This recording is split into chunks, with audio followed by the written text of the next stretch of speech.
la idea es que con este ciclo de charlas venga gente que, digamos, haga ingeniería de distintas maneras. Hay tantas formas de implementar la ingeniería o de ejercer la ingeniería como personas recibidas de ingenieros. Y la idea es poder mostrarles, aunque sea un abanico de distintas formas que puede tomar la ingeniería en función de lo que hagamos. Mi nombre es Sebastián García Marra y vamos a hablar entonces un poquito de emprender en ingeniería. Un poco de mi historia. Soy técnico electromecánico, ¿sí? O sea, soy técnico, pero no el típico técnico electrónico que por ahí es como el rol ese que más uno llega acá y medio que se la sabe todas. No, porque medio que la orientación de electromecánica era distinto a lo que terminé viendo en la carrera. Soy docente hace más de 14 años. Eso es algo interesante que está bueno por ahí comentar. Todos estos ítems que están acá por alguna razón. Y ahí lo que me pasó a mí es que yo empecé en la docencia medio de casualidad cuando me dijeron de ser colaborador en Física 2 y era como más o menos la altura de esta materia. Como un cuatrimestre después de aprobar esta materia, empiezo como colaborador de Física y a partir de ahí siempre estuve trabajando en docencia. Y estar de los dos lados del mostrador me sirvió para entender cosas y también para hacer más rica mi carrera y mi formación. Porque yo estaba del lado de tomar un examen, de corregir un informe o de dar una clase y a la vez de tener que hacer lo mismo con las materias que estaba cursando. Y aprendí muchísimo de los docentes, tanto de cuestiones de la docencia como de ingeniería o de otros aspectos profesionales.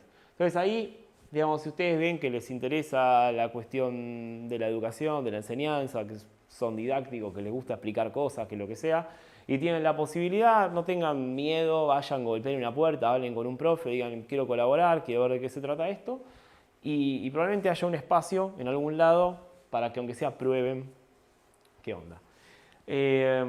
Nada, di varias cosas, di Física 1, di Física 2, con Leo, el profe de la tarde, doy una materia de posgrado sobre redes de sensores, tutoría un par de trabajos profesionales, lo cual está bueno porque también uno siempre aprende de lo que el otro está haciendo. En general, el que lo está haciendo sabe mucho más de eso que uno, que medio que lo mira de afuera. Yo empecé a trabajar de muy chico, trabajé de electricista, de reparador de PC, después de profe de reparador de PC, con lo cual cuando empecé a dar clases en la facultad, algo de esto de dar clases medio que ya lo tenía. Y ahí la cuestión es la siguiente, cuando empecé la carrera no estaba haciendo ninguna de esas cosas. Bueno, mentira, sí, lo de reparación de PC, eso sí lo estaba haciendo. Yo tuve la posibilidad después, a lo largo de la carrera, de estar trabajando en distintas cosas que sin estar full time, ¿sí? Me servían para, por un lado, ganar un poco de plata, por otro lado, ganar un poco de experiencia, porque tenía que ver con lo que estaba estudiando, y por otro lado, a mí siempre me sirvió no estar haciendo una sola cosa. A veces cuando uno está solo estudiando, tiene como la falacia de que tengo un montón de tiempo y después uno termina haciendo todo medio siempre a último momento y siempre es más problemático que si uno en realidad tiene alguna otra actividad que medio que le pone un clock, ¿no? Como que le marca cómo organizarse con los tiempos. También vendí algunos desarrollos de electrónica. Esto era como una cuestión medio de emprendedurismo incipiente, porque estaba empezando la carrera, no sabía muchas cosas de la ingeniería, pero nos dábamos maña, los chicos con los que lo estaba haciendo y yo. Y después de ahí lo que salió, más allá de alguna cosa que le vendimos a alguna pyme que tenía una necesidad puntual, chiquita, fue que, bueno, una de las personas que trabajó conmigo en ese momento, después se convirtió en mi socio actual, uno de mis socios actuales, y es la misma persona con la que vengo trabajando hace más de 10 años. Entonces, es el primer punto de mi charla en el cual algo que pasa en un estadio temprano se propaga hasta estadios más avanzados de la vida. Y después decidí emprender. Al principio arrancamos con otros socios, éramos 4 en el momento inicial. Un emprendimiento que está vinculado con lo que es Internet de las Cosas, sensores conectados a Internet, que también es parte de lo que hago ahora. En ese momento el proyecto tenía más que ver con un foco en el agro, con una solución para algo en el agro. Y a partir de ahí después fuimos haciendo otro tipo de soluciones, siempre vinculadas a sensores conectados a Internet, en distintos rubros, no necesariamente en el agro, medio como para ver si encontrábamos un nicho donde había un producto y medio porque íbamos sobreviviendo, ¿no?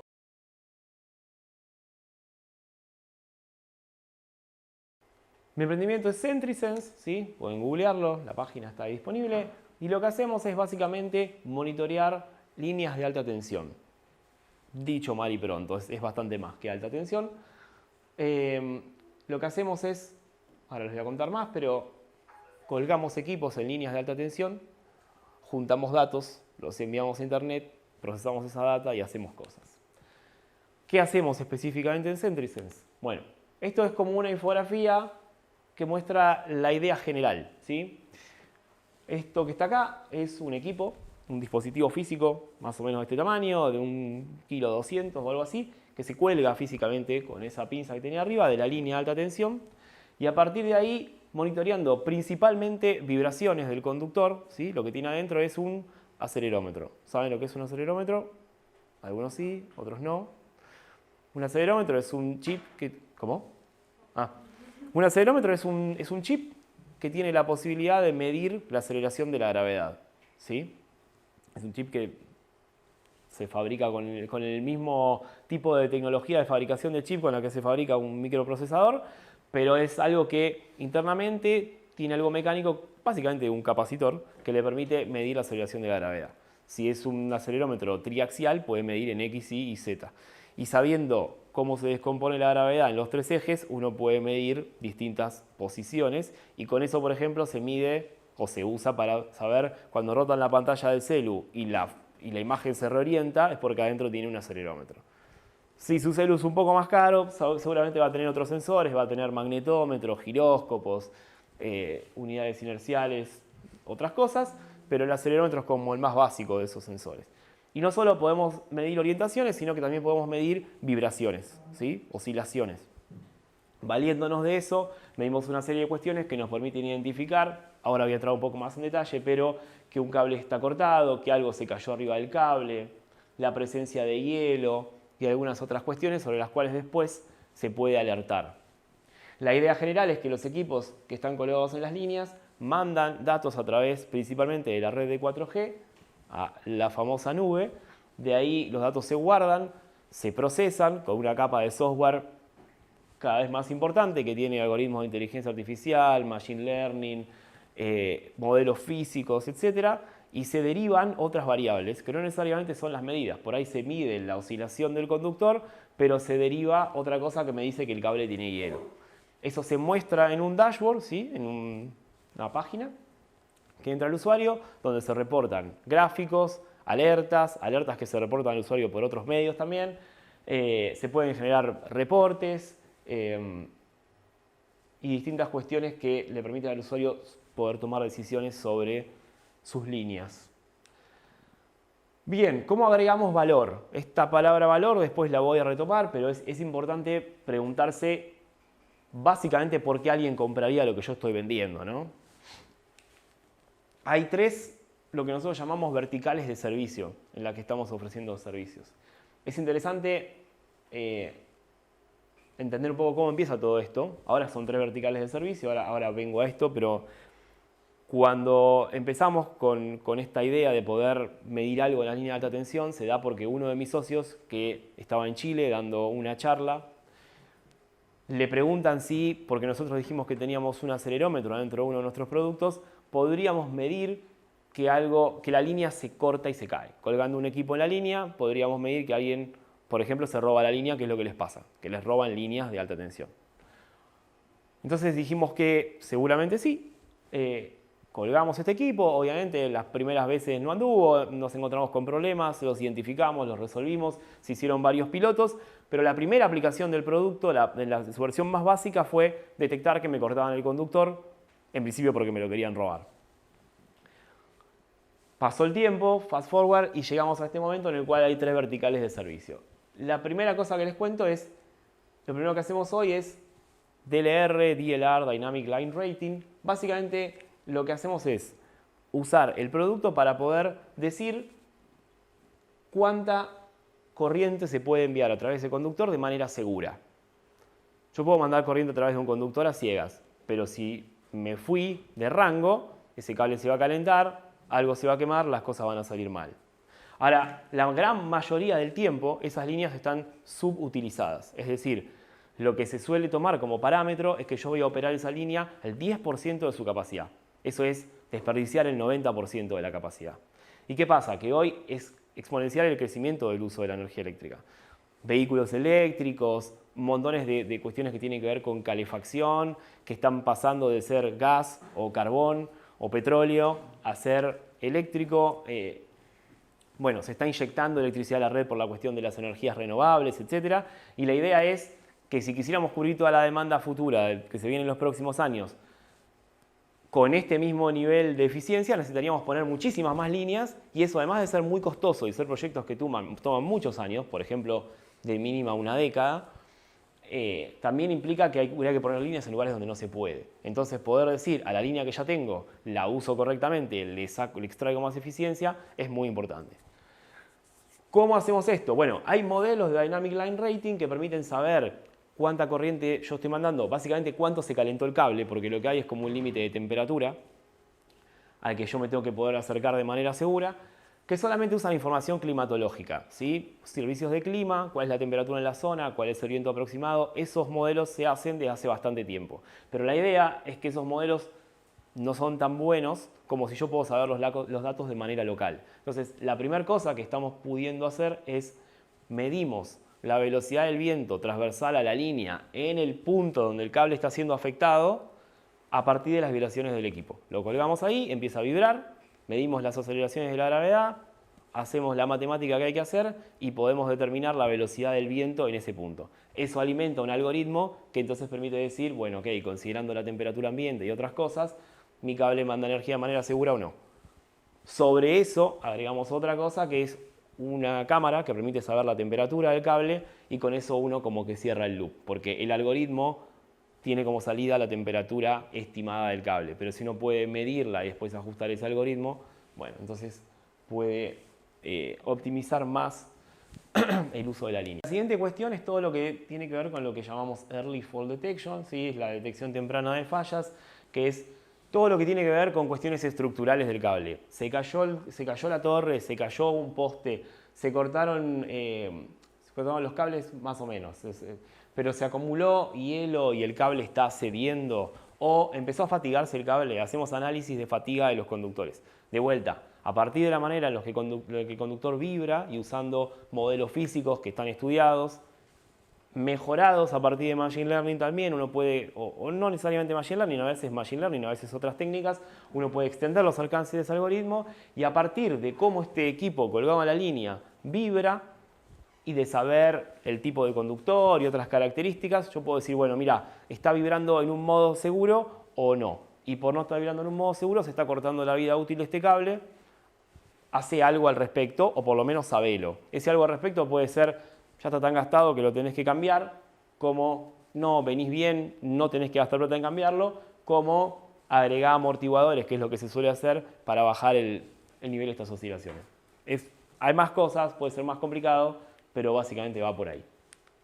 Y la torre vertical, que es por donde empezó todo, que es detectar incidentes que ocurren. Se me cayó un árbol arriba del cable, vino alguien y me lo robó, hubo un incendio forestal. Bueno, si hay un incendio, una de las cosas que se quiere saber es si el incendio fue previo o posterior a que el cable se caiga. Porque no es lo mismo que algo prendió fuego a la línea que vos, empresa, por tu culpa se hizo un incendio. Es una cuestión legal ahí de por medio.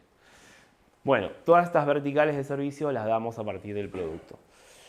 Este es el dispositivo físico, ¿sí? Esta pelota que yo les decía, una pelota o gota.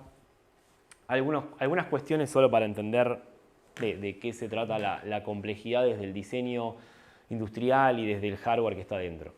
Este equipo es de aluminio, el hecho de que sea metálico genera todo un blindaje que hace que la tensión de la línea no afecte o afecte de manera ínfima a la electrónica que está dentro, ¿sí? Este caja de metal es lo que se conoce como una jaula de Faraday y evita que el electromagnetismo de la línea pueda dañar la electrónica o simplemente generar un mal funcionamiento. Tiene paneles solares, tiene 4, los tiene de los dos lados, los tiene en una posición específica que aprovecha la luz del sol, pero están lo más verticales que se pueda para que escurra la nieve, el agua, la suciedad, se autolaven, etc. Bueno, tiene su botón de encendido acá y esto es la famosa cámara, ¿sí? Eso es una lente, detrás de eso hay una cámara infrarroja para ver el cable y poder hacer fotos térmicas del conductor. Después todo eso se calibra y se procesa para sacar una única temperatura, porque eso me devuelve una matriz de valores.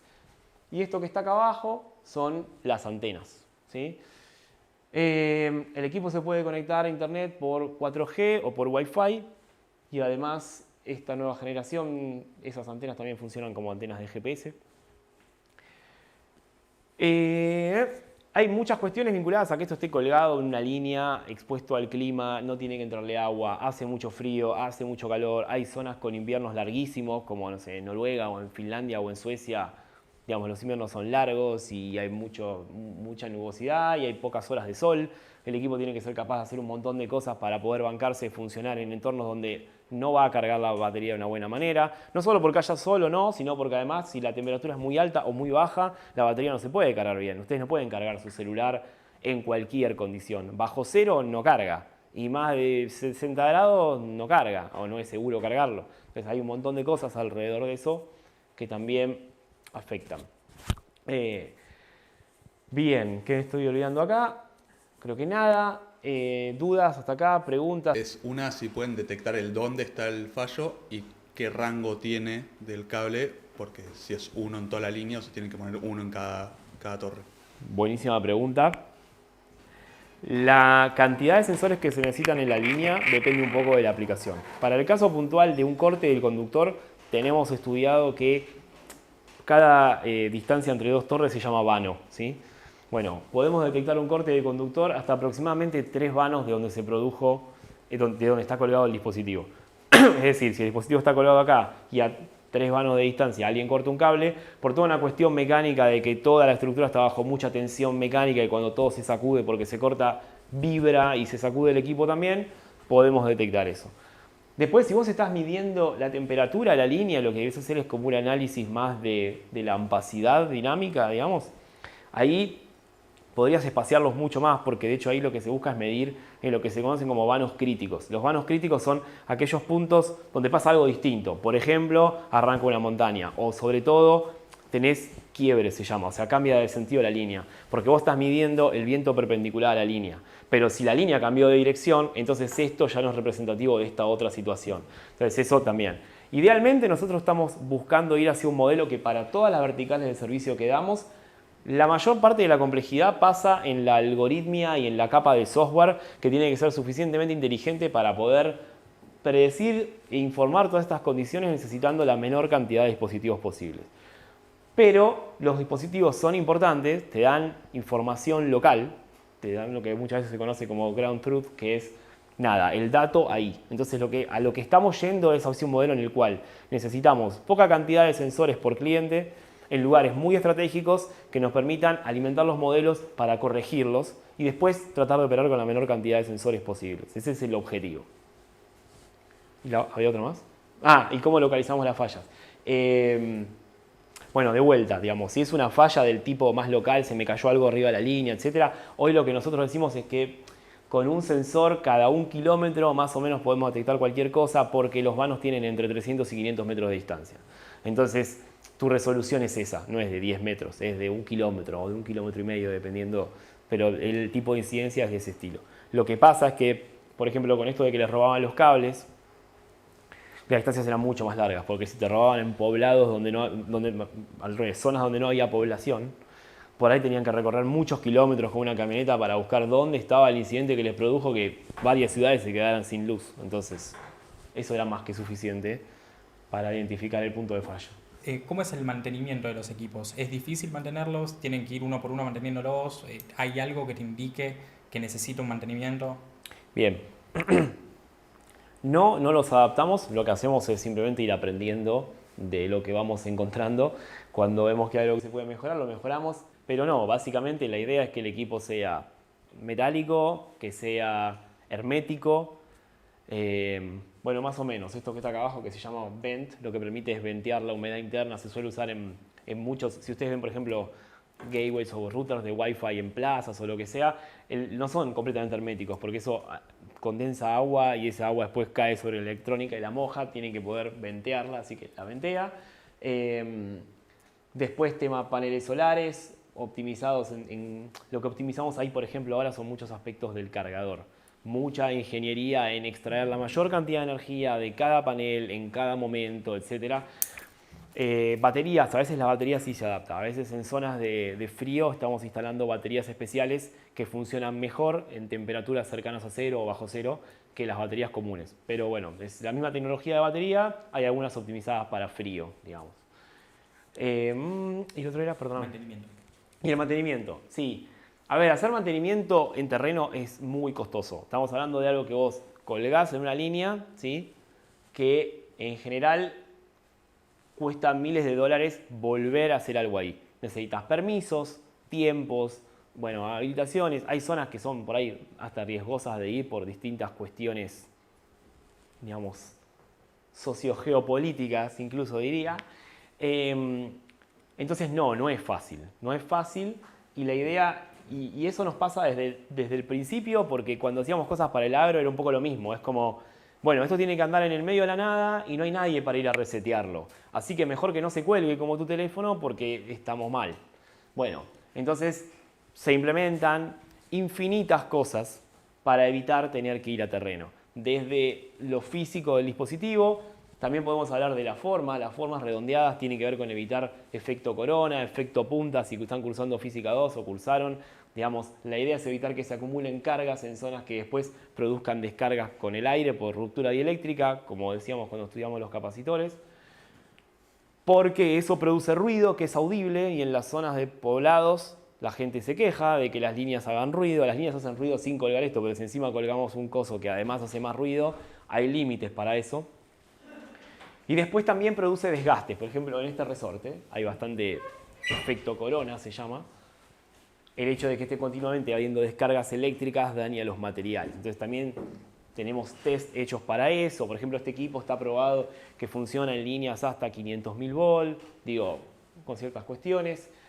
Y después hay, ya que estamos, lo menciono ahora, mucha ingeniería en la electrónica que está dentro para poder arreglar cualquier inconveniente que se pueda arreglar por software, firmware básicamente porque es un sistema embebido, o bien incluso agregar funcionalidad. Una cosa que pasa es, por ejemplo, los equipos están preparados para que al estar conectados por 4G puedan recibir parámetros de configuración, como por ejemplo reportar más seguido, o reportar más rápido, o reportar bueno, tenemos las oscilaciones. Bueno, ahí hay un sampleo, hay un cable que está oscilando, ¿sí? Tenemos nuestra señal física, pero queremos guardar los datos que muestreamos. ¿Que muestreamos cómo? Con el acelerómetro moviéndose, se guardan las muestras cada una determinada cantidad de instantes. Bueno, esa ventana de sampleo, podemos decirle cuánto queremos que dure, en fin, y otras cuestiones.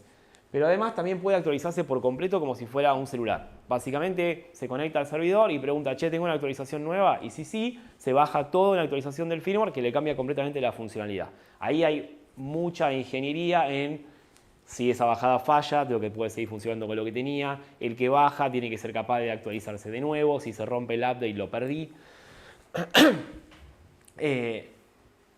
Una cosa es actualizar uno, pero también tenemos un software dedicado a poder actualizarlos de manera masiva, ¿sí? Porque querés que muchos se puedan actualizar al mismo tiempo, querés poder programar bajadas de firmware, querés poder hacer un montón de cosas. Y eso nos sirvió para, por ejemplo, bueno, este es el mismo equipo colgado en una línea. Pero si vamos a otros deployments como despliegues, como este por ejemplo en Australia, esto es distribución. Para nosotros a veces no significa nada eso, pero digamos que cuando hablamos de alta tensión tampoco es del todo correcto. Está distribución y está transmisión, ¿sí? La distribución es en menor tensión, es 15, 20, 30, 60 kV, pero después de 130 eso ya es transmisión, son torres más altas, más grandes, cables más gruesos, más costosos, hay mucho más hardware físico, ¿sí? Hasta 220, 500, 750 o 1.000.000 de volts, ¿sí? Más o menos. Entonces, esto es distribución, son 66 kV, este poste es de madera, los problemas de los postes de madera son distintos que los de las torres, la madera se prende fuego, así que en distribución hay unos problemas, en transmisión hay otros, etc. Pero yendo a lo que te decía, lo que me preguntabas vos, fíjate, esto está colgado al lado de un aislador, este está colgado en la torre porque está monitoreando si la torre se inclina o no. Lo único que monitoreábamos era si el cable se cortaba o no. Pero hay cientos de estos vendidos. Entonces, ¿Cuál es la estrategia para poder decir al cliente, no, mira, esta inversión te va a servir a largo plazo y además te vamos a agregar funcionalidad nueva y también podemos cobrar por esa funcionalidad nueva y podemos hacer que su parque de dispositivos crezca, etcétera? Bueno, hoy las actualizaciones de firmware que reciben estos equipos permiten que puedan, por ejemplo, hacer análisis de velocidad de viento o análisis de fatiga con los mismos sensores y con la misma electrónica que tenían hace 2 años y medio. Obviamente, digamos, por ahí no performará también la batería, la carga. Obviamente no le puedo mandar una cámara por actualización remota, pero para todo el hardware que ya estaba disponible, siempre buscamos extraerle lo mejor desde el software. Bueno, otra cosa que hacemos desde hace un par de meses es poder instalar con drones los equipos. Son pocas las empresas en el mundo que hacen lo que hacemos nosotros y somos uno de los 2 o 3 que pueden instalar con drones y el que más rápido instala. Somos la empresa que más rápido instala con drones en todo el mundo. Esto tiene varias implicancias. La primera es que hace mucho más rápido el proceso de instalar, porque realmente es muy rápido ir a cada locación, cargar el dispositivo en el dron, subirlo, instalarlo y seguir con el que sigue. Pero además aleja a la gente de la torre, del cable, del riesgo, con lo cual se puede hacer que todo esto sea más económico porque hay menos cuestiones de seguridad y de certificaciones involucrados, más seguro, más rápido para tomar la decisión de ir a terreno. Son un montón de cosas que cambian porque no tenés que exponer a una persona a la atención del cable. Bueno, áreas que abarcamos. Esto me pareció interesante porque un día pensando me empecé a dar cuenta que abarcamos un montón de áreas dentro de la empresa. Nosotros empezamos siendo 3 de los 4 somos ingenieros electrónicos, 2 somos ingenieros electrónicos, 1 estudió electrónica. En particular, en mi caso, por ahí yo estaba un poco más especializado en sistemas embebidos. Yo igual crucé la carrera bastante más generalista. En mi plan había muchísimas optativas. No necesariamente eso es bueno, a veces sí, a veces no. Yo estudié un poco más generalista. Y después, cuando me tuve que enfocar un poco, en general en mis laburos siempre hice cosas que iban por el lado de los embebidos. Pero ¿qué pasa? Eso no es lo único que se necesitaba. O sea, este producto es el hardware físico, es el software que corre dentro de ese hardware embebido, pero también es el software que corre en la nube, es el dashboard, es cómo se muestra la información, cómo se guarda, cómo se procesa, bla, bla, bla. Eso fue lo que empezamos haciendo nosotros, pero después vinieron otras cosas, como por ejemplo, bueno, nada, hay que hacer un diseño industrial, tiene que dejar de ser una cajita que compré en no sé dónde, porque ya no me sirve. Tiene que tener una forma específica, tiene que pasar por determinadas normas, ¿sí? Hoy, por ejemplo, estamos certificando algunas normas europeas, eso después lo comento, pero digo, el diseño industrial se volvió muy importante. Obviamente acá, ¿no? Cuando empieza a crecer la capa de software donde hay mucho más del procesamiento que del valor de la variable cruda, porque al principio por ahí era, bueno, mido la temperatura y te doy la temperatura, bárbaro. Eso tiene un valor limitado. En algún punto vos necesitas poder derivar muchas más variables a partir de las variables que efectivamente medís, porque el valor de negocio termina estando ahí. Y también tu diferencial, y también las barreras de entrada que levantás porque no es tan fácil que otros hagan lo mismo, y un montón de cosas. Ingeniería mecánica, bueno, es una de las últimas cosas que nos metimos ahora, digamos, toda esta parte de decir, bueno, vamos a hacer modelos físicos y vamos a estimar la fatiga del conductor en los próximos 20 años y no sé qué. Y bueno, necesitas a alguien que sepa esas cosas. O sea, por ahí lo que justo nos pasó, que este año estábamos empezando el año tratando de meternos en esto de la fatiga y justo contratamos a una chica para otra cosa, para hacer front-end, para hacer desarrollo de la interfaz del dashboard y otras cuestiones del front-end. Y cuando la estoy entrevistando a la chica me dice, yo soy ingeniera mecánica, o sea, me falta la tesis nada más. Mirá qué lindo, qué bueno. Entonces en un momento dijimos, che, pará, está esto, que hay que hacerlo. Necesitamos que alguien, más allá de que por ahí teníamos a alguien trabajando acá, alguien que específicamente supiera de mecánica y le gustara meterse y hacer cuentas y qué sé yo. Encima esta chica tenía que terminar la tesis, así que lo que hicimos es, laburó armando un trabajo profesional alrededor de la primera cosa que hizo para la empresa en términos de un análisis de fatiga. Ahora la línea de producto esa continúa y hay más cosas que se van a hacer y en 2 meses la chica se recibe. Yo fui como su tutor de TP profesional, digamos. Y ella está recontenta porque el otro día me decía, la verdad, cuando empezó el año tenía esto abandonado, ni siquiera pensaba recibirme porque me puse a programar y me quedé haciendo eso. Y ahora me re gusta combinar las dos cosas. Entonces ahí justo salió algo derivado también muy interesante.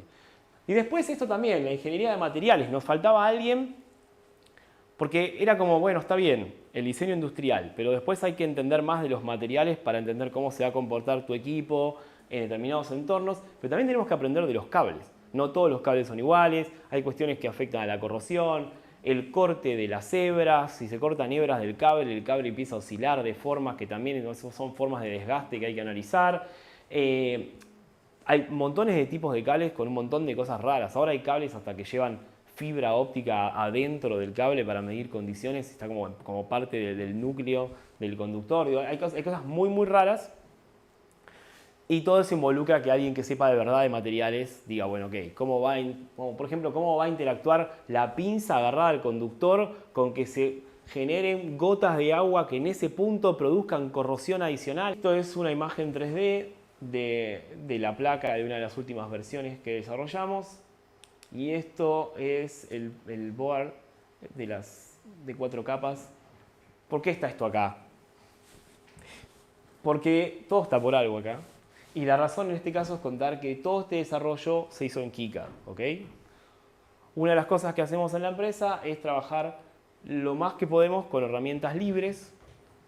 Hay que hacer distinción entre libre y gratuito. No todo lo gratuito es libre y no todo lo libre tiene por qué ser gratuito. Hay muchas herramientas que usamos que pagamos licencias para poder tener distintos niveles de servicio, soporte, funcionalidades especiales, etcétera, pero que son herramientas libres. Tratamos de que siempre sea así. Trabajamos con Linux, trabajamos con KiCad. Cuando usamos bibliotecas libres de determinados tipos de software que por ahí encontramos que tienen un bug y hacemos un parche, lo pusheamos y corregimos bibliotecas de terceros. Digo, toda esta cuestión de lo libre hay que entender que sí sirve, sí funciona, sí se puede hacer plata, sí no tiene nada de malo usar herramientas libres. Y a mí me parece una cosa súper copada. Y en particular KiCad, que se ve acá en la facultad, que se ve al principio de la carrera, y que por ahí a alguno le puede haber quedado la sensación de que, bueno, no sirve tanto porque tengo que ir a alguna herramienta paga. La verdad que no. La verdad que no. Hoy estamos vendiendo en 10 países, en 4 continentes, más de 500 dispositivos. Hace poco salió una nota de una empresa con la que trabajamos en Chile donde informaba esto, que estamos detectando el 100% de los robos de las líneas donde hay sensores colgados, claramente. Les decía, estamos certificando normas europeas, todo lo que es CE, ¿vieron cuando compran cualquier cosa o el cargador del celu, lo que sea, dice CE? Bueno, eso es raro CE porque, por ejemplo, no significa lo mismo para cualquier cosa. Por ahí un chupete tiene que cumplir CE y mi dispositivo también. Y lo que pasa es que para que te den el sellito de que está aprobado por la Unión Europea, hay como conjuntos de normas que vos tenés que aprobar, que dependiendo de qué producto estés testeando, son unas o son otras y todas desembocan en el sellito. Bueno, hay que cumplirlas, hay que pagarlas, son caras. Lo mismo con todo lo que es FCC, la compatibilidad electromagnética y todas estas cuestiones que son normas que hay que cumplir para poder estar en Estados Unidos. Y bueno, estamos haciendo cosas de I+D, estamos planeando funcionalidades nuevas a futuro, tenemos como un roadmap a 2 o 3 años de cosas que todavía no existen, pero que van en la línea de profundizar líneas de trabajo actuales, qué sé yo, por ejemplo, con la detección de la corrosión o con poder tener un digital twin, un gemelo digital de toda la línea, que tome datos de los sensores y reproduzca todo en una simulación que nos permita acelerar todo el comportamiento de una línea de acá a 20 años, simulando condiciones de viento o de lo que sea y uniéndolo con datos reales tomados de esa línea en ese momento, no 100% simulación. Hay cosas que se pueden hacer. Y un poco por qué digo esto que está acá. Como que tenemos mucho una idea, o bueno, por ahí no todos, pero hay como una idea medio generalizada que desde Argentina nunca se puede. O es todo medio chiquitaje, o tiene que ser todo local, que tampoco está mal. Hay un montón de cosas que se pueden hacer para abastecer o un mercado local y está perfecto. Pero también se puede escalar y también se puede ir al mundo y también se pueden hacer cosas que se expandan. Y no porque lo hagamos barato tiene que ser malo, ¿sí? Nosotros, por ejemplo, o sea, a ver, este dispositivo no es trivialmente barato, ¿sí? Cada una de estas pelotas cuesta en el orden de los $3.000, ¿sí? Pero productos de nuestra competencia capaz que cuestan $30.000 o $15.000, y hay otros más baratos que tendrán otras funcionalidades más limitadas. El punto es que en general nosotros somos buenos optimizando recursos, porque en general nunca nadamos en la abundancia de los recursos. Entonces somos buenos como encontrando en el desafío la posibilidad de hacer lo mismo igual de bien con un poco menos. Y en eso somos buenos y hay que explotar esa capacidad, no hacer las cosas mal para venderlas barato, pero sí tener un producto que está optimizado porque tenemos como esa cualidad medio intrínseca, ¿no? Bueno, hoy somos 17 personas, que es un montón para una empresa. Yo, digamos, cuando empecé ni me imaginaba que fuéramos más que los fundadores, que éramos 4 en ese momento. Está pasando esto, no solo está el TP profesional de esta chica, hay otro chico del equipo que también hizo su TP profesional con una cosa que armó dentro de la empresa como parte de un proyecto en la empresa anterior y se terminó recibiendo con ese proyecto junto con otros 2 chicos. De hecho, uno de los docentes de la tarde era parte de ese mismo trabajo práctico. Trabajamos con mucha gente amiga, o sea, la mayoría de la gente que integra la empresa hoy, excepto por ahí las últimas 2 o 3 personas que entraron, son gente que conocemos hace más de 10 años. A mis socios los conozco hace más de 10 años. Los conozco porque empecé a trabajar con ellos, a hacer cosas con ellos en el club de robótica y después se haría muy largo, pero digamos, una cosa fue llevando a la otra y en definitiva, mucha gente que conocí de ese momento, de haber entrado al club de robótica cuando estaba a esta altura de la carrera, y haberme codeado con gente que era más grande que yo, que estaba más avanzada, que sabía más, que lo que sea, pude yo mismo crecer y después esas relaciones quedaron y fueron amistades y hoy trabajamos con mucha de esa gente de esa época, que no es que empezamos juntos hace 10 años ni nada, de hecho por ahí terminamos, cada uno tomó su rumbo, hubo gente que se fue a vivir afuera, hubo gente que volvió, hubo gente que laburó en empresas grandes, importantes de afuera, y después en algún momento pasaron cosas y fue, che, estoy libre, che, quiero hacer otra cosa, che, me acabo de mudar a un país nuevo y estoy viendo qué onda, y justo nosotros estábamos necesitando determinada posición y empezamos a armar un equipo, y hoy cuando nos damos vuelta, 8 o 10 de las personas que integran que son parte de la compañía, que integran el equipo, son de esa época, son del club de robótica, son amigos de toda la vida y está buenísimo, o sea, realmente.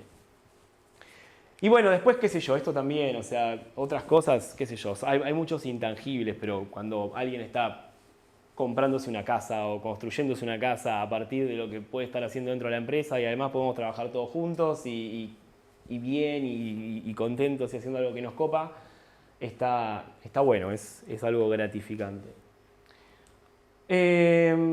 Bueno, a ver, roles, desafíos, habilidades.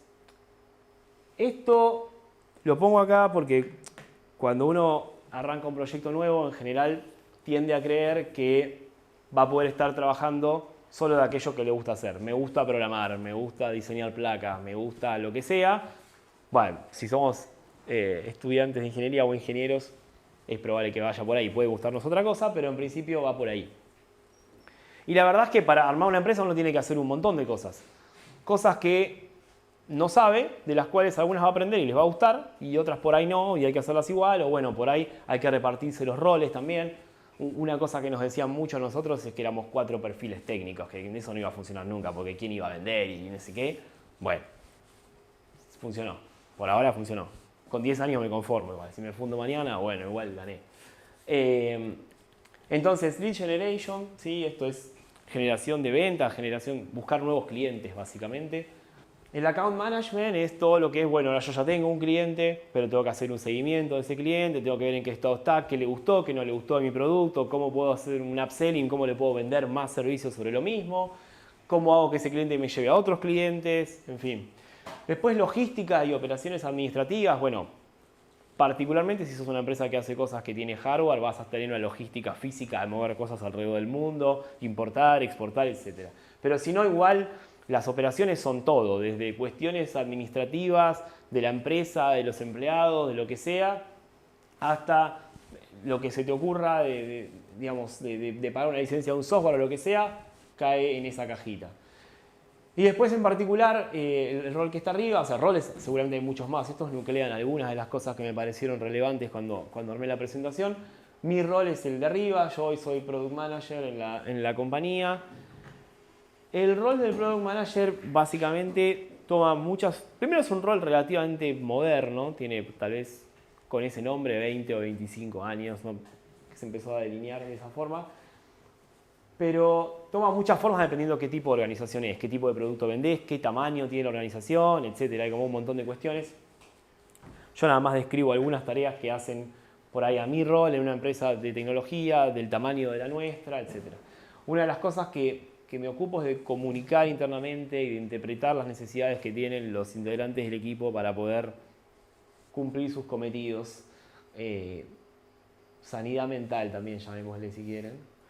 Hay que organizar y articular todos los aspectos de los distintos equipos. Es muy fácil que hayan malos entendidos, que rápidamente alguien esté trabajando en algo que no necesitaba o alguien pensó que el otro estaba haciendo que no sé qué. Coordinar eso, orquestar para que toda la gente esté trabajando de manera mancomunada en un objetivo común y alcanzar los milestones, los objetivos que se trazaron, es una incumbencia de mi rol. Y después del lado para afuera, los primeros dos son como para adentro, para afuera tengo que investigar las necesidades, tengo que hablar con clientes, tengo que entender qué está saliendo bien, qué está saliendo mal, juntarme, tener feedback, qué funciona el producto, qué no, qué cosa nueva le podría vender, dónde no le estoy aportando valor, dónde sí le estoy aportando valor. También ahí mismo cae algo que después menciono un poquito más adelante, que es el usuario tiene necesidades. El trabajo es de uno de poder bajar los requerimientos para después convertirlos en especificaciones de un producto. Y después ejecutar distintas tareas diarias que lleven a que el equipo pueda cumplir su cometido y trabajar de una manera smooth. Algunas cuestiones sobre emprender. Nada, no hay una única definición de emprender. Qué sé yo, esto es más filosófico. Por ahí es hacer algo que lo excede a uno. Por ahí esto sí, es como, si ustedes tienen como recurrentemente la idea de que tienen una idea, una visión, algo que quieren poner en práctica y hay como algo ahí dando vueltas en la cabeza, por ahí está bueno ir por ahí. Una cosa que hay que entender es que no necesariamente emprender significa que tengo que hacer algo solo contra el mundo. A veces hay distintas maneras de poder emprender y no necesariamente significa que uno tiene que dejar todo lo que está haciendo y jugársela todo por el todo. Y bueno, también es un proyecto de vida porque depende de qué emprendamos, depende con qué intensidad, depende en qué momento de la vida, depende de un montón de cosas. Por ahí, una vez que uno toma ese camino, hay algunas cosas que la vida se le acomodan alrededor de eso, que por ahí, si uno tiene un trabajo más convencional, no son tan así. Una de las cosas que pasa es que durante muchos años no gané nada de plata, ¿no? O sea, durante muchos años, por ejemplo, solo vivía de las clases que daba en la facultad o de alguna otra cuestión que hacía. Entonces eso también pasa. Si van a emprender, si están evaluando ideas, siempre plantéense a quién le agrega valor eso que están haciendo, a quién le sirve y por qué alguien pagaría por eso. No es porque todo lo que hacemos en la vida tiene que servirnos para ganar plata. Pero si no es un hobby, está todo bien, pero si quieren ganar plata le tienen que agregar valor a alguien, si no nadie va a pagar por eso que ustedes están haciendo. Y tienen que ser críticos en de verdad entender si no existe otra cosa, si ustedes son realmente distintos, si eso es único, nuevo. Bueno, que exista algo parecido no quiere decir que la idea no funciona. A veces que exista algo parecido es validación de que van por el buen camino, pero hay que ser críticos en ese análisis. Después, desafíos desde la ingeniería, de tener una... Bueno, esto no es de tener una empresa, o sea, son desafíos también en cualquier caso, en cualquier industria. Hay que tener un pensamiento crítico. El pensamiento crítico es una cosa medio intangible que uno desarrolla a lo largo de la carrera. Ustedes están empezando seguramente a agarrar esa idea de qué es el pensamiento crítico y el pragmatismo, y tengo un problema y encuentro una solución y hay como una cuestión medio metodológica que uno va incorporando de cómo es ese proceso. Después, poder interpretar requerimientos y generar especificaciones es algo porque pasa en muchos casos, no importa si es emprendimiento o no, y no importa en qué trabajen. En general lo que va a pasar es que si ustedes están expuestos al cliente, el cliente es alguien que tiene un problema pero no tiene idea cómo describir el problema que tiene y mucho menos cuál es la posible solución. Entonces son ustedes los que tienen que agarrar esa necesidad y convertirla en, bueno, ok, a ver, el requerimiento de producto es esto, esto, esto y esto, y de ahí se construye algo. Bueno, puede haber desarrollos de hardware y de software, y la parte de la optimización de recursos que, bueno, la ingeniería se trata de con ingenio optimizar recursos, y como ya mencionamos, nosotros estamos como más habituados todavía a optimizar recursos, así que eso nos sale bastante bien. Y después están las habilidades que no son las duras de la ingeniería, ¿sí? Las soft skills, que de nuevo, esto no es de emprender, es de la vida profesional y ya. Gestión de personas y gestión de la comunicación, o sea, ustedes se van a comunicar con gente, se comunican con su jefe o se comunican con el equipo que tienen a cargo, con la gente que tengan abajo, se comunican con un cliente, se comunican con un inversor, se comunican con quien sea. Si no son capaces de comunicar una idea, pueden ser los mejores del mundo y nadie los va a escuchar nunca. ¿Sí? Y particularmente si son buenos, probablemente rápidamente tengan gente a su cargo haciendo algo, así que van a tener que comunicarse con ese equipo también. También van a tener que comunicarle a ese equipo que están haciendo las cosas bien o mal, no es solo comunicar ideas, son muchas cosas. Aprendan idiomas, aprendan inglés, ¿ok? No es optativo, es obligatorio. Saber inglés bien les abre un montón de puertas, es el idioma que se habla, mañana podrá ser el chino o no sé, pero por lo menos aprendan inglés, bien. Pónganselo como un objetivo si es algo que todavía no tienen. Yo siempre supe que era importante, arranqué la empresa sabiendo hablar inglés y tuve que mejorar muchísimo para que después eso fuera como una cosa súper natural en mi vida cotidiana. Piensen que yo no tengo prácticamente ningún cliente en Argentina y tengo algunos en Sudamérica, pero digamos, todo mi día es hablar con gente que no vive acá y en general no habla español. Marketing y branding. Dos palabras que yo prácticamente no conocía, sobre todo la segunda, cuando empecé la empresa, ¿no?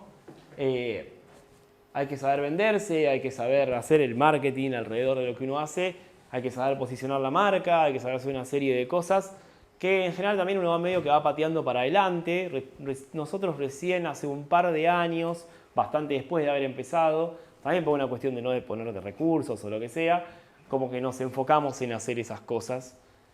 Son importantes para vender, son parte de un negocio exitoso, nos gusten más, nos gusten menos, y en general en todo lo que hagamos nos tenemos que rodear de gente que lo sepa hacer bien, porque uno cae muy fácilmente en la trampa de yo soy ingeniero, marketing, todo bien, le pongo 400 pesos en Instagram y ya soy el influencer más grande del mundo. No va a pasar, ¿ok?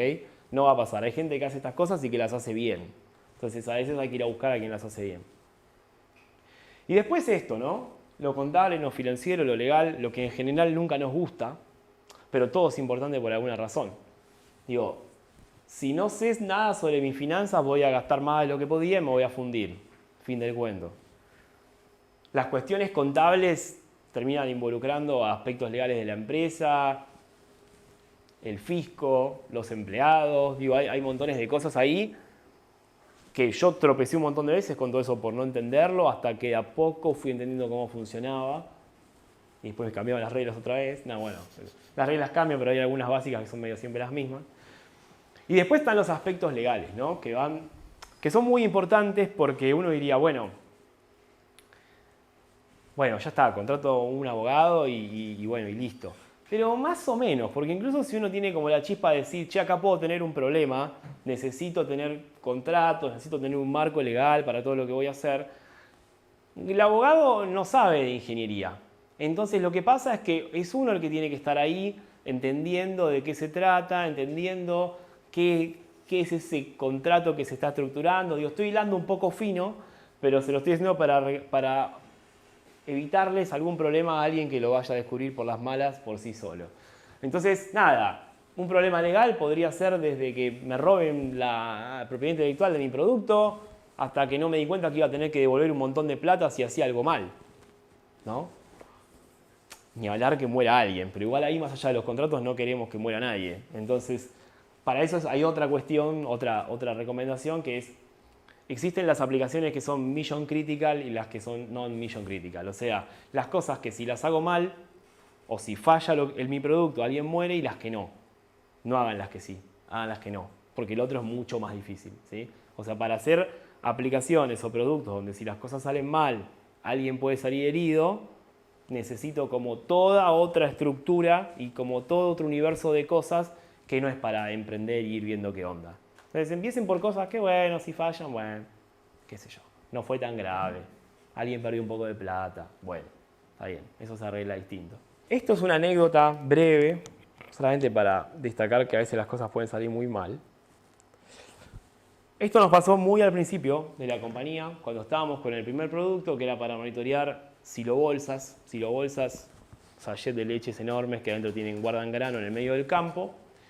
Habíamos hecho un producto que era para monitorear la temperatura, la humedad y el dióxido de carbono. Estábamos muy empezando y alguien vino y dijo, yo tengo una empresa que hace fardos de pasto para alimentar vacas. ¿Puedo usarlo para medir la humedad de los fardos de pasto? Y fuimos, sí, obvio, buenísimo, tengo un cliente nuevo. Tenía uno, así que ahora tenía dos. Primer error, nos compró uno para probar y probó la conectividad celular, que es mala en el campo, y hace 10 años era peor. Lo probó en Pilar y andaba bárbaro, pero después lo fue a instalar en medio de la nada. Entonces, primer error, no pedirle que pruebe las cosas donde las iba a necesitar. Bueno, llegó los equipos a terreno, nada funcionó, así que nos llamó y nos dijo, venga a resolver el problema. La siguiente cosa que hicimos mal es decirle, todo bien, si no anda te devolvemos la mitad de la plata. Gran plan. Sobre todo si ya la habías usado para otra cosa. Entonces ahí lo que pasó es que nos dijeron, bueno, vénganse hoy a arreglar estos equipos al medio de la nada, a un pueblo. Así que salimos un viernes a las 6 de la tarde, llegamos a las 12 de la noche a un hotel que nos alquiló, que nos reservó mi cliente enojado. Además era el único hotel del lugar. Y nos dejó las cajas con los equipos en la habitación del hotel.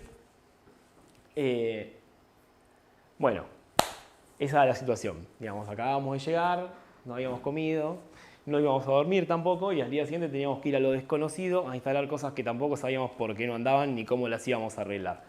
La caja llegó con los equipos mojados, sucios de pasto, prendidos porque estaban todos colgados y nadie los había apagado, así que además se estaban gastando las baterías y no sabíamos por qué fallaban. Nada, long story short, de las 12 de la noche a las 6 de la mañana estuvimos abriendo equipos, limpiándolos, secándolos, metiendo un fix de un arreglo al software para que más o menos anden de alguna forma. Y ni bien terminamos, nos fuimos, tipo así, no dormimos, no pasó nada en el medio. A las 6 terminamos y a las 6:15 estábamos en el auto yéndonos al lugar de la instalación. Nada, lo instalamos, funcionó mejor que antes, funcionó un tiempo. Después el cliente no le gustó el producto y ahí viene el siguiente aprendizaje que es el expectation settings o que el cliente tenga las expectativas bien seteadas, bien fijadas. ¿Por qué? ¿Qué pasaba? Ellos medían humedad en los fardos de pasto más o menos una vez por día o una vez por semana, no me acuerdo. Entonces tenían como un dato medianamente estable de esa humedad del fardo. Cuando instalaban los equipos, en el momento en el que más o menos ya funcionaban, primero que los equipos mandaban datos 4 veces por día y segundo que los habían instalado en distintas alturas de los fardos, arriba, abajo. Entonces, claro, abajo está más húmedo porque está el suelo, arriba pega el sol y está más lejos del pasto. Y además, la noche y el día no es lo mismo, y el rocío y la temperatura y bla. Bueno, me llamó para decirme, no sirve, da distintos valores a distintos horarios del día. Y sí, o sea, sí, porque tu problema es que siempre medías la temperatura y la humedad a la misma hora, en el mismo agujero, entonces siempre te da lo mismo. Pero no es que ahora anda mal, es que tenés un montón de datos, cambió tu paradigma, no lo entendió. Entonces, nada, se terminó la relación comercial, se devolvió la plata, fin de la historia. Pero ahí entendimos que no necesariamente quien viene de buena fe a comprarte algo entiende siquiera qué está comprando, para qué lo quiere usar, qué debería esperar de eso. Sobre todo cuando tu producto todavía no está bien definido. Hoy está bastante más claro lo que hacemos, probablemente no nos pasaría esto. Pero cuando estás empezando puede no estar tan clara esa situación. Hay que dimensionar el fracaso en el sentido de que también cuando uno se va a equivocar, digo, si yo vendí 30, ok, pero si hubiera vendido 5.000, probablemente hubiera tenido que vender un departamento para devolverle la plata a esta persona. Entonces no es lo mismo, ¿no? Tampoco es lo mismo si fallando, no sé, morían, no digamos personas, simplemente todo el ganado, por ejemplo, no estaba bueno. Cuando uno falla, y uno falla todo el tiempo, hay que aprender de esos errores. En general, en una empresa, en una organización, eso implica que también uno va a corregir procesos. Algún proceso salió mal, algún proceso se puede mejorar. Si se falló, en general, no necesariamente, es muy fácil ir a buscar un culpable y cortar una cabeza, fue culpa de él. Bueno, no necesariamente. No hay que permitir que un fracaso te bloquee para seguir adelante. Tampoco hay que celebrar lo demás. Hay mucho una cultura de que fallar está buenísimo. Más o menos, depende de qué pusiste en juego en ese fallar. Y después, esta como contrapunto de la segunda, hay que balancear los procesos con las responsabilidades individuales. A veces hay que hacer un mea culpa y decir, bueno, ok, pará, no es solo el proceso. Acá alguien no hizo bien su parte. Esta parte es como, esto como medio que linkea con esto del manejo del equipo, de la comunicación. Hay veces que hay que balancear entre, ok, entre todos lo podemos hacer mejor y, che, fíjate porque esto lo podrías haber hecho mejor y le escapa al proceso. Hay responsabilidades individuales. Los procesos no absorben todas las responsabilidades individuales. Bien, y después, esto también es como una... Tomamos un montón de pequeñas decisiones a lo largo de todo lo que hacemos todos los días. Muchas parece que no tienen un impacto cierto, pero hay pequeñas decisiones, todas ellas en general, pero hay algunas que uno incluso si mira para atrás en la historia las puede visualizar que cambiaron el curso de las cosas. Por ejemplo, no sé, estaba pensando el otro día, estar hablando con un socio y decir, che, fulanito no trabaja más, ¿lo llamamos? Porque capaz que si ponemos una persona acá que haga firmware, podríamos sacar este producto 2 meses antes. Vino fulanito y cambió toda la historia de la compañía. O sea, 7 años trabajando en la compañía, cambió montones de cosas de diseño que ni nos imaginábamos que podían pasar. Y así pasó muchas veces en la historia de la compañía. U otra, estar dando vueltas con un cliente que sí, que no, que sí, que no, que vos sos re chiquitito y el cliente es súper grande. Y dijimos, ¿sabés qué? Ya está, estamos perdiendo tiempo con esta persona. Decirle que no, que si no me paga 30 días por adelantado, no le vendo. Chau. Vinieron y dijeron, ah, sí, les compramos. Pagamos por adelantado. Ah, se podía. Y eso cambió todo, porque después eso se convirtió por ahí en un cliente súper importante. A veces te tenés que poner firme, son pequeñas cosas, pero todas pasan así. Pasan las grandes decisiones no pasan en situaciones muy... en grandes oficinas, en el piso 100 de un edificio de New York, no. Pasa sentado en la cama, ¿está bien? Así pasan las cosas en la vida. Bueno, ¿qué me permitió emprender? Pagar las cuentas, que las podría haber pagado con cualquier otro trabajo, pero a mí ahora me está pagando las cuentas. Me permitió conocer personas, lugares, aspectos culturales, disciplinas, como que involucra un montón de cosas que también representa todo lo que tuve que aprender porque para desarrollar un nuevo producto, para una nueva vertical, para un nuevo cliente, para una nueva cosa, tuve que aprender del agro, tuve que aprender de las líneas de alta tensión, siempre estás como aprendiendo algo nuevo. Y además, vos te acercás a esa persona y le querés vender algo y lo primero que hace esa persona es darte cuenta que vos no tenés la menor idea de lo que le estás hablando y no te quieren comprar si no tenés idea. Así que necesitas interiorizarte y aprender un montón. Obviamente, ninguna de estas dos son exclusivas de emprender. A mí esto me funcionó así. Por ahí, lo de los lugares, me pasa que, si lo combinamos con este último, que es que ambas cosas las pude combinar de una manera flexible y armar mi vida alrededor de eso. A veces un viaje de negocio se convierte en una vacación o se convierte... Me pasa que, qué sé yo, dije que uno de mis socios vivió en Polonia. Yo no hubiera ido a Polonia ni de vacaciones y después terminé yendo varias veces por cuestiones de negocio, porque mi socio terminó casando allá o lo que sea. Como que conocí lugares que no sabía ni dónde quedaban y pasaron cosas que por ahí en otro contexto podrían o podrían no haber pasado, pero definitivamente no estaban en mi cabeza cuando empecé. Definitivamente. Bueno, y esto, ahí terminaba.